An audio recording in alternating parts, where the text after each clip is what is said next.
അങ്ങനെ ആ ദിവസം വന്നെത്തി. The most painful day. ഞങ്ങൾ തിരിച്ചു പോവാണ് ഗൈസ്. തിരിച്ചു പോകുമ്പോൾ ഞാനും എൻ്റെ ഹാനും ഏറ്റവും കൂടുതൽ മിസ് ചെയ്യുന്നത് ഞങ്ങളുടെ സ്കൂട്ടി ആയിരിക്കും. ഞാനാണെങ്കിൽ ഏറ്റവും കൂടുതൽ മിസ് ചെയ്യാൻ പോകുന്നത് സ്കൂട്ടി കയറി ഇരുന്ന് കഴിഞ്ഞാലുള്ള അവൻ്റെ ആ പാട്ടുപാടലാണ്.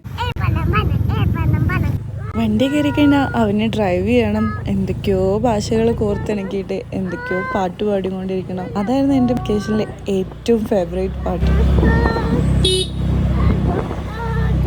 പോകുന്നതിൻ്റെ മുന്നേ അവൻ്റെ വെല്ലുമ്മാനെയും വെല്ലുമ്മാൻ്റെ ഉമ്മാനെയും ഒക്കെ കാണാൻ വേണ്ടിയിട്ടാണ് ഞങ്ങൾ പോകുന്നത് കേട്ടോ. അവിടുന്ന് കുറച്ച് ഫുഡ് ഐറ്റംസ് എടുക്കണം. ഉമ്മ ഇവിടുന്ന് കുറേ ഫുഡ് ഐറ്റംസ് ഒക്കെ ആക്കിയിട്ടുണ്ടായിരുന്നു. ഞാൻ വന്ന് 2 ആഴ്ചക്കുള്ളിൽ തന്നെ ഉമ്മ വീട്ടിലുള്ള തേങ്ങയെല്ലാം പെറുക്കി ആട്ടാൻ കൊടുത്ത് അതൊക്കെ വെളിച്ചെണ്ണ ആക്കി വെച്ചായിരുന്നു. നമ്മൾ പോകാൻ നേരത്ത് നമ്മളെക്കാളുള്ള ഒരുക്കങ്ങൾ ഉമ്മമാർക്കാവൂലേ. അനസ്കാട് ഉമ്മയും അനിയത്തിയാണെങ്കിലും ഞങ്ങൾ പോരുന്ന രാത്രി അവർ ഉറങ്ങിയിട്ടേ ഇല്ല. പണ്ടൊരു മൂവിയിൽ KPSC ലളിത പറഞ്ഞ പോലെ നേരം വെളുക്കോളം കണ്ണിൽ എണ്ണ ഒഴിച്ച് അവർ പത്തിരി ഇറച്ചി ഉണ്ടാക്കി തന്നിട്ടുണ്ടായിരുന്നു. ലഗേജ് കൂടിപ്പോയി എന്റെ കുറെ സാധനങ്ങൾ ഞാൻ ഒഴിവാക്കിയെങ്കിലും അവരുടെ സ്നേഹം ഞാൻ എന്റെ ബാഗിൽ കുത്തി നിറച്ചിട്ടാ പോകുന്നത്. കൊച്ചി എയർപോർട്ടിൽ നിന്നായിരുന്നു ഞങ്ങളുടെ ഫ്ലൈറ്റ്. എന്റെ മാമനും മാമന്റെ മോളും മാമിയും എന്റെ ഉമ്മയും ഒക്കെ ഉണ്ടായിരുന്നു ഞങ്ങളെ ഡ്രോപ്പ് ചെയ്യാൻ വേണ്ടിയിട്ട്. എന്റെ മാമൻ ഒരു രക്ഷയില്ലാത്ത ഡ്രൈവർ ആയതുകൊണ്ട് തന്നെ കറക്റ്റ് ടൈമിൽ ഞങ്ങൾ എത്തിച്ചു കേട്ടോ. ജോക്സ് അപ്പാർട്ട്, മൂപ്പരാൾക്ക് കാർ എടുത്തതിന് ശേഷമുള്ള ഫസ്റ്റ് ലോങ് ട്രിപ്പ് ആയിരുന്നു കേട്ടോ അത്. ഒട്ടും സീരിയസ്നെസ് ഇല്ലാത്ത എന്നെ പാക്ക് ചെയ്യാനും ഫ്ലൈറ്റിന്റെ ടൈമിന് കറക്റ്റ് എത്തിക്കാനും ഒക്കെ എന്നെ ഹെൽപ്പ് ചെയ്തത് എന്റെ മാമനാണ് കേട്ടോ. അത് പിന്നെ അങ്ങനെ തന്നെയല്ലേ, നമുക്ക് ചുറ്റും ഇങ്ങനെ ചില മനുഷ്യന്മാരുണ്ടാവുമ്പോൾ നമ്മൾ അറിയാണ്ട് കെയർലെസ് ആയി പോവില്ലേ. തിരിച്ചൊന്നും പ്രതീക്ഷിക്കാതെ നമ്മുടെ കാര്യങ്ങളിൽ നമ്മളെക്കാൾ കൂടുതൽ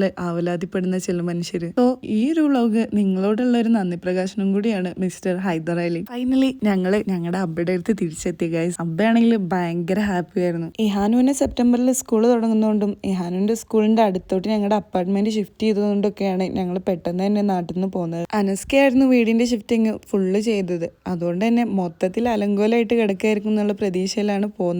പക്ഷെ വലിയ കുഴപ്പമില്ലാണ്ട് ആൾ മാനേജ് ചെയ്തേക്കുന്നു. അപ്പൊ അത്രയ്ക്കുള്ളൂ ഗൈസ്. വെക്കേഷൻ വ്ളോഗ് ഇവിടം കൊണ്ട് അവസാനിക്കുന്നു. ഇനി അങ്ങോട്ട് full busy life. So bye bye, stay tuned.